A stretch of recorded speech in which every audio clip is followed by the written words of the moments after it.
400 years ago, this was the best rifle you could get, the Flintlock, which turned into the modern sporting rifle. And I'm here to show you the differences.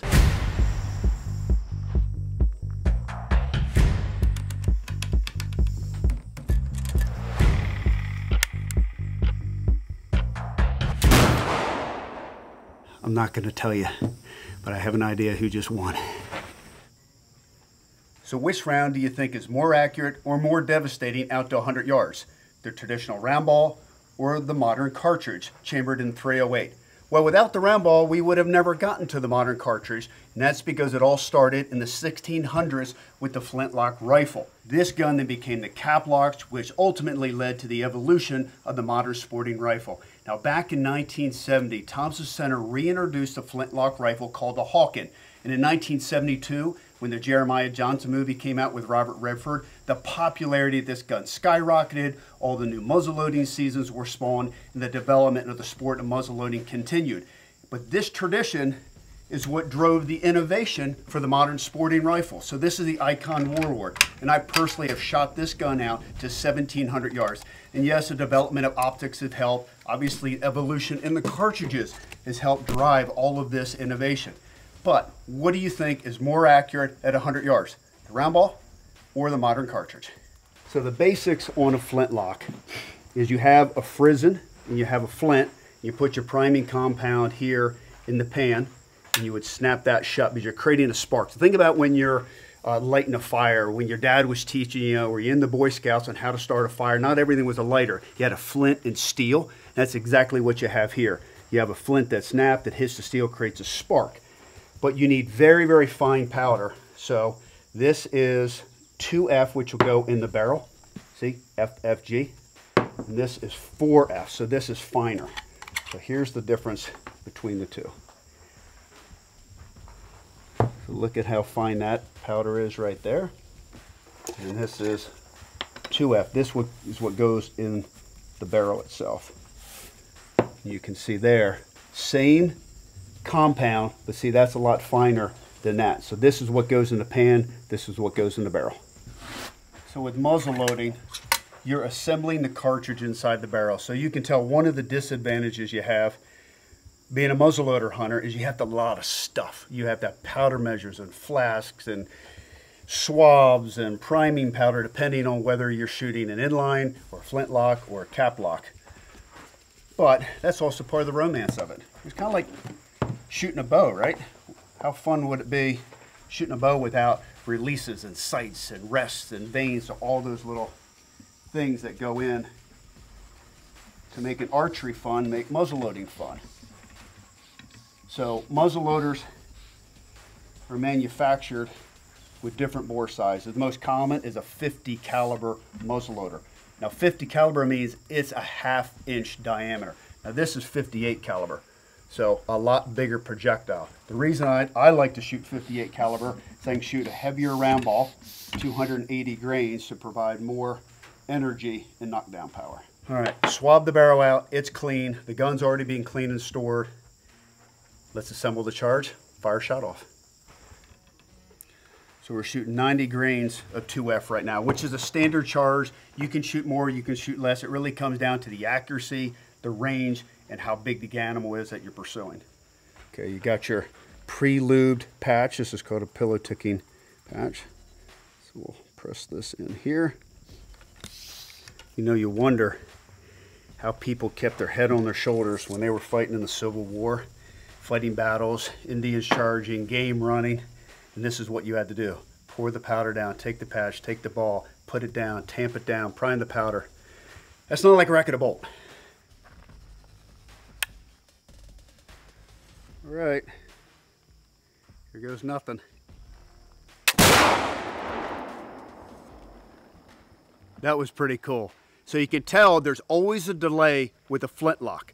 So the striker has to hit the frizzen and creates the spark, which ignites this powder. But if you're not holding on the target and have great follow through, there's no way you're gonna hit the target with a flintlock. Let's load it up again. So the powder that's measured in a muzzleloader is done by volume, it's not done by weight. So when they produce a modern cartridge, they weigh all the powder electronically, and here it's all done in a volume powder measure. So when you hear 90 grains, that's not 90 grains weighed, it's 90 grains by volume. Big difference. Give you an idea on how projectiles changed over the years. This is my Wayback Time machine right here. So everything started off as a lead round ball, like that, okay? Then you have these conical bullets, maxi balls, maxi hunters. So this is all lead, and this is lube around here. So the lube would help seal the bore, keep out moisture, make it easier to load, and obviously would coat the inside of your barrel to make loading one after the next easier. But you can just tell here how the change in aerodynamics has evolved. Now, let me show you one other thing. This is where we are today, okay? Start off with the round ball. So the pioneers would literally melt their own lead. They would travel with a mold and actually melt the lead on the trail, create this round ball, and then they would do the same with these conical shaped bullets as they created more sophisticated molds. And now you look what Hornady and other companies are producing now in projectiles, and look at the difference in aerodynamics. So this gas check here seals the base of the bullet, and in flight this actually pops off like that, but you can just tell the aerodynamic difference between these two. And then you also have controlled expansion. When this lead ball hits something, it just kind of mushes. It really doesn't have controlled expansion, doesn't create that big flower look on the end that you would traditionally see in a more center fire bullet. So companies like Hornady and others have taken the technology for the modern center fire cartridge and then put that technology into muzzle loading projectiles. But it all started with that round ball. So you want to square the ball up in the patch so it's kind of wrapping around evenly, because a patch creates the seal for the gas and then grabs the rifle. And remember, the inside of these rifles all have this spiraling down them, which grab the projectile and spin it at a certain rate of speed. Now, a 308 would typically have a 1 in 10 inch twist. That means it takes 10 inches to create one full revolution. In a gun like this, obviously you have a longer barrel, typically 30 inches. The rate of twist is 1 in 66. That means it takes 66 inches to create one full revolution. The reason is, if it was faster than that, this patch would cut and the round ball couldn't stabilize. Slower twist for more primitive projectiles, faster twist for modern cartridges. As you can tell on this hawk in here, you have two triggers. This is your set trigger. This is your primary trigger. Now I can pull this and it will fire the gun, but if I want a hair trigger, I can pull this back here and there'll be a little click. And now it sets the hair trigger up front, which allows you to shoot more accurately offhand.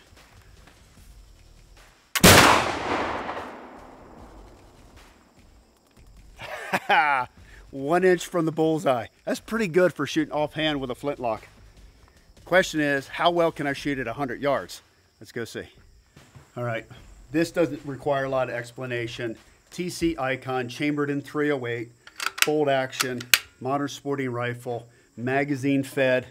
Everybody is used to how a bolt action works.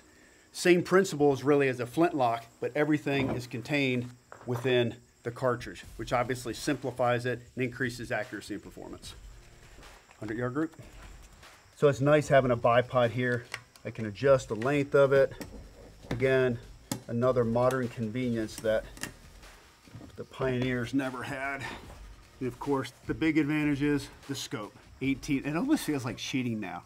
18 power, dial in my parallax. I mean, the gun just sits on the bullseye. Virtually everybody today has a magazine fed gun. So, 1 round, 2 rounds, 3 rounds. That would have taken about 20 minutes in the flintlock.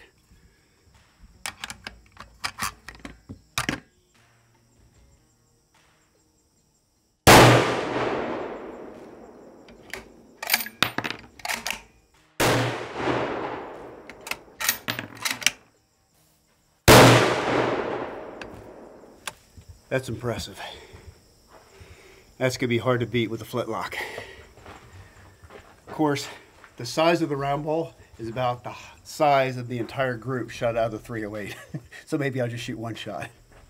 So one drawback to muzzle loading is that you do need to clean every shot, every few shots, just to make sure you're not building up the fouling inside the barrel. Now, obviously on a centerfire rifle, you should do the same thing as well. Maybe not every 1 or 2 shots, but certainly every 10 shots, every box of ammo you shoot. Just a couple shots, how dirty that gets. So black powder is sulfur based. It's highly corrosive. So if you don't clean your gun every time that you shoot it, it will rust, it will corrode. Any moisture in the air will come in and rust and foul your bore and then basically ruin your gun. Perfect. Down to the rifling.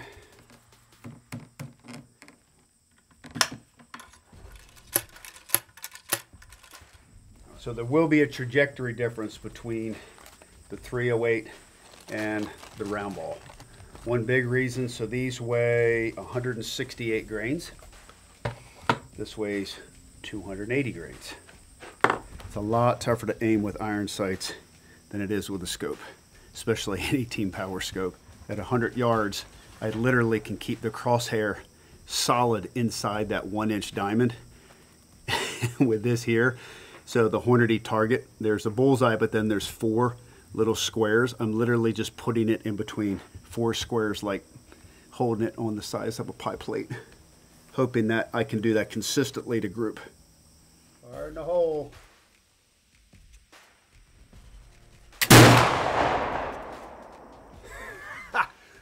Dead center, dead center. I don't even know if I want to shoot again.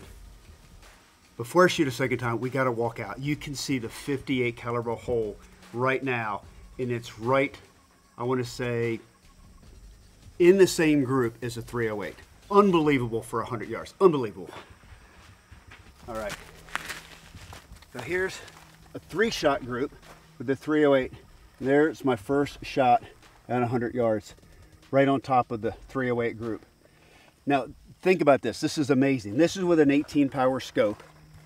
So with these iron sights, these 4 red Hornady blocks, literally I'm putting it in the quadrant of all 4 and aiming. Just the fact that I could hit 3/4 of an inch from the center of the bullseye at 100 yards with a Flintlock muzzleloader is unbelievable. It tells you the power, tells you the ability. Seeing how well the first shot went, I'm going to swab between each shot, which is really what you want to do. Maybe not practical in the whitetail woods, but I want every advantage I can get to see just how tight a group I can shoot.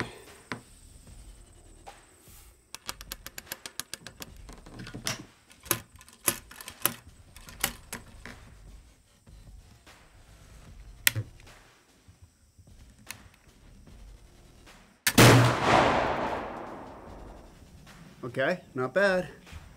Not bad. It looks like it's just a little up and to the right of the second shot, but I would still say we're within an inch maybe. One more shot.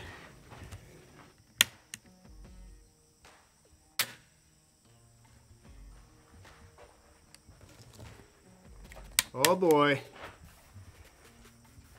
That's a Flintlock. Last shot of the day. She didn't go off. Might need to adjust my flint.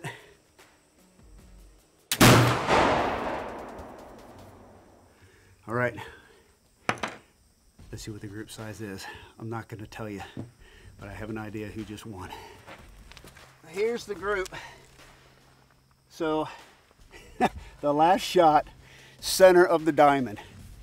TKO, center of the diamond, right on top of the 308 group.